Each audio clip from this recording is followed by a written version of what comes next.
আসসালামু আলাইকুম everyone, welcome back to my channel. আশা করি যে যেখানেই আছেন আল্লাহর অশেষ রহমতে ভালো আছেন। আলহামদুলিল্লাহ, আমরাও ভালো আছি। আবারও চলে আসলাম আনায়াস ডেলি লাইফের পক্ষ থেকে নতুন আরও একটি ভিডিও নিয়ে। আশা করি আপনাদের সকলের ভালো লাগবে।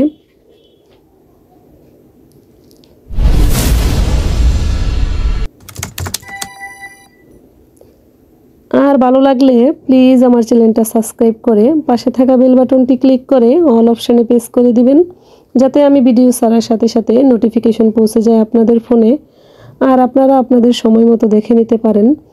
আর যারা অলরেডি এই কাজটা করে দিয়েছেন তাদেরকে জানাই অসংখ্য অসংখ্য ধন্যবাদ। এগুলো হচ্ছে আমাদের ফুলটুসির বাচ্চাগুলা, ওদের বয়স হচ্ছে আজকে 17 দিন।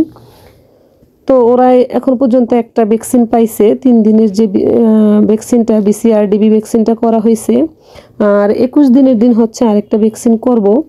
তো আজকে হচ্ছে আমি একটা ভিডিও শেয়ার করতে চাই যে আগে আমার খামারের যে সমস্যাটা আমি পড়তাম সব সময়, আর এখন আলহামদুলিল্লাহ ওই সমস্যাটা আর আমাদের পড়তে হয় না। আর এইটা হচ্ছে বিশাল বড় একটা সমস্যা ছিল আমার জন্য। এক সময় আমি মুরগির বাচ্চা কিছুতেই বাঁচাইতে পারতাম না এই সমস্যার কারণে। আর সেই সমস্যাটা হচ্ছে মুরগির বাচ্চার যে ফাউল পক্স হয়, ওদের নাকে, মুখের চারপাশে, ঠোঁটের পাশে, চোখের পাশে যে বড় বড় সাইজের এক ধরনের গোটাগুলো হয়, সেই ফাউল পক্সটার বিষয়ে আজকে আমি এই ভিডিওটা করছি। তো মাশাআল্লাহ, এই যে দেখেন আমি এখানে একটা বাচ্চা ধরছি, ওর হচ্ছে পুরো নাক মুখ চেহারাটা কিন্তু একেবারে ফ্রেশ দেখেন। আর মাশাআল্লাহ আমাদের বাচ্চাগুলো খুব তাড়াতাড়ি বড় হয়ে গেছে, আর ওদেরকে মনে হচ্ছে যেন 1 মাস বয়সের বাচ্চা এগুলা, এরকম মনে হইতেছে। আর আমি আগে যখন মুরগির বাচ্চা পালন ফুটতো, তখন হচ্ছে এই বয়সটাতে আসলে হচ্ছে ওদের ফাউল পক্স হয়ে নাকে মুখে একেবারে অবস্থা খারাপ হয়ে যেত। এটা হইলে ওদের শরীরে প্রচণ্ড জ্বর হয়, শরীর গরম থাকে, আর আর ওই বাচ্চাগুলোকে আর বাঁচানো যায় না। যদি 2-1টা বাচ্চা হয়তো অল্প স্বল্প ছোট টাইপের পক্সগুলো হইলে টিকে, আর না হলে কিন্তু আমার বেশিরভাগ বাচ্চা এভাবে মারা গেছে। তখন হয়তো আমি বুঝতাম না কিভাবে এগুলা কি টেক কেয়ার করতে হয়। আর এখন মাশাআল্লাহ অনেক কিছুই জানি, এই জন্য চিন্তা করলাম যারা নতুন আছেন তাদের হয়তো এই ভিডিওটা উপকারী হবে, এই জন্য একটা ভিডিও করলাম আর কি।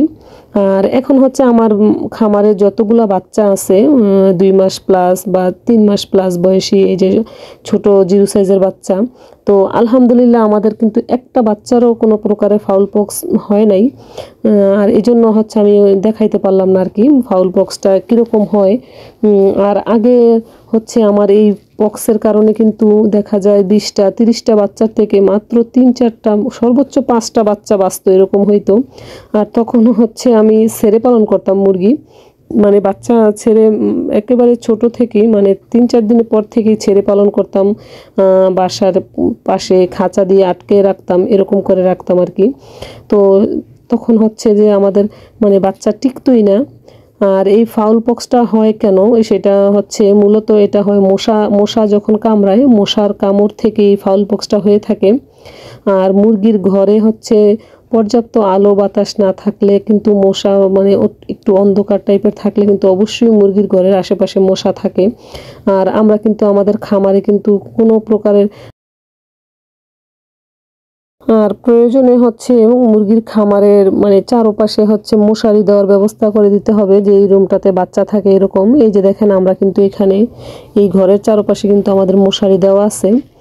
আর 2টা খোপ, আমাদের 2টা খোপই আমরা এভাবে রাখছি, মশারি দিয়ে চারপাশে করে দিছি, যে একটা ঘর এভাবে মশারি দিলে আর মশার কামড়, মশা ওদেরকে কামড়াতে পারে না। আর প্রয়োজনে কয়েলও, মশার যে কয়েল হয় ওই মশার কয়েলগুলো লাগাই দিলেও হয় খামারের ভিতরে। তো যদি মশার কামড় থেকে ওদেরকে রক্ষা করা যায় তাহলে কিন্তু ফাউল পক্স হবে না। আর হচ্ছে ফাউল পক্স হইলে আর কি বাচ্চা বিশেষ করে টিকেই না, বলতে গেলে খুব কষ্ট হয়ে যায় ওদেরকে টিকানোর জন্য আর কি। তো ভিডিওটা দেখতে দেখতে যদি ভিডিওর কোনো অংশ ভালো লেগে যায় প্লিজ আমার চ্যানেলটার সাথেই থেকে যাবেন, আর একটা লাইক দিয়ে দিবেন, কারণ আপনাদের একটা লাইক আমার ভিডিওটাকে অনেকের কাছে পৌঁছে দিতে সাহায্য করবে। আর এই যে দেখেন আমরা কিন্তু আমাদের এই যে রুমের মধ্যে হচ্ছে বাচ্চাগুলো রাখা হয়, যে খাঁচাটায়, এই খাঁচাটাতে এভাবে দিয়ে দিছি, মশারি দিয়ে দিছি। আর হচ্ছে লাইটটা থাকলে সুবিধা হয় কি মশাগুলা বড় মুরগিটা খেয়ে ফেলে।